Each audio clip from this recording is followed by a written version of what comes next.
డడ్డనక్క డడ్డనక్క dam.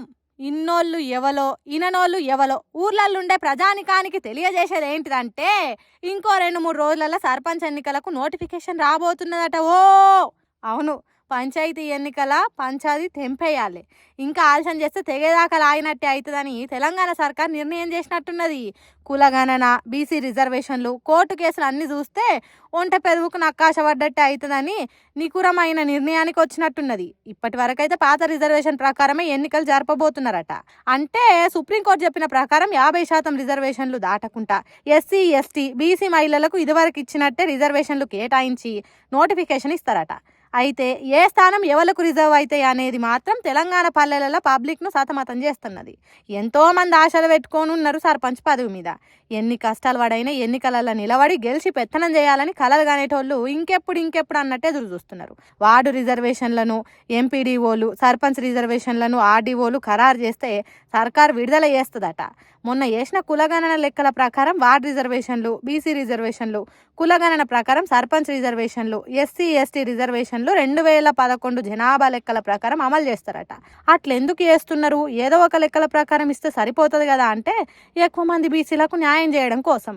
మొన్న ప్రకటించిన రిజర్వేషన్లలో ఎక్కువ మంది బీసీలు ఉన్న గ్రామాలకు అవే ఉంచి కడమ వాటికి వేరే రిజర్వేషన్లు ఇవ్వాలనే ఆలోచనతో ఉన్నదట కాంగ్రెస్ సర్కారు. ఒక్క 2-3 రోజులు ఓపిక పడితే ఎవరికి ఏ రిజర్వేషన్ అనేది తెలుస్తుంది. ఆ తర్వాత అన్ని సిద్ధం చేసుకుంటేనే మంచిదని అంటుర్రు ఎన్నికల ఖర్చులు తెలిసిన పబ్లిక్. ఏమైతుందో చూడాలి. ఎంతకు తెగబడ్డారా మీ దుంపలు తెగ. 6,000 ఎకరాల సాగుని లాగం చేసిండ్రు కదరా. శిషి ఇంత దిగజారుడుతనం ఎందుకురా బాబు? నెత్తిలా మెదడున్నోడు చేసిండో లేకుంటే బర్రెపెండున్నోడు చేసిండో తెలియదు కానీ పబ్లిక్ అక్కర వస్తుందని 19 కోట్లతో కట్టిన షెక్ డ్యామ్ కట్టను పుణ్యానికి కూలగొట్టిండ్రట. ఎందుకట్లా చేయాల్సి వచ్చింది బట్టవాజిగాళ్లకు అని అంటే ఇగో ఈ పెద్ద మనిషి చెప్తున్నాడు. ఇనుండ్రి. మానేరు నది కట్టిన చెక్ డ్యామ్ ను కానీ ఎన్నో ఎకరాలకు ఉపయోగపడే చెక్ డ్యామ్ మాకెంతో గుడికి, రామభద్ర గుడికి కూడా వాటర్ సోర్సెస్ బాగున్నాయి. దీని కింద పొలాలు కూడా దాదాపు 6,000-7,000 ఎకరాలు కూడా రైతులు బాగుపడేది. కట్టినని దుండగులు ఈ ఇష్టం మాపి వల్లనే మాపి వాళ్ళే దీన్ని కూలగొట్టినని బహుగోటంగా మేము చెప్పడం జరుగుతుంది. వాని ఇసుకదాందా మీద దుబ్బవయ్యా వాళ్ళ జోబులు నింపుకునే తానికి రైతుల నోర్లు కొడతారా? పచ్చటి పంటలు పండించే నీళ్లను కిందికి పోయేటట్టు చేస్తారా? బంగారం అసొంటి షెక్ డ్యామ్ ను కూలగొట్టాలని మనసు ఎట్లా వచ్చింది కావచ్చు వాళ్ళ దొంగ బుద్ధిల దుబ్బవయ్యా. పెద్దపల్లి జిల్లా ఓదెల మండలం గుంపుల మానేరు వాగు మీద ఉన్న షెక్ డ్యామ్ లో నీళ్లు నిండుకుంటే ఇసుక దొరడు కష్టమవుతున్నదని కాంక్రీట్ కట్టను రాత్రికి రాత్రే కూలగొట్టిండ్రట. ఇంకేమున్నది, నిండుకుండా ఎండిన ఎడారి తిరగవుతున్నది. ఈ డ్యామ్ ఒడ్డుకున్న ఓ గుడికి వచ్చే భక్తులు రోజు 500లకు ఎక్కువనే పుణ్య స్నానాలు చేస్తారట.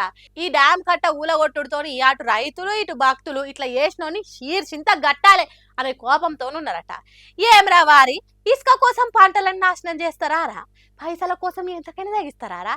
ఆఖరికి అసిద్ధం మీద ఆటాన పెట్టినా తీసుకునే తట్టు తయారైంద్రా బాబు. మీ బతుకులల్లా ఇసుక, బంగారం అసొంటి భూములను ఎండబెట్టే పని చేస్తారు కదరా బద్మాష్ బడివేగల్లారా అని తిడుతున్నారట.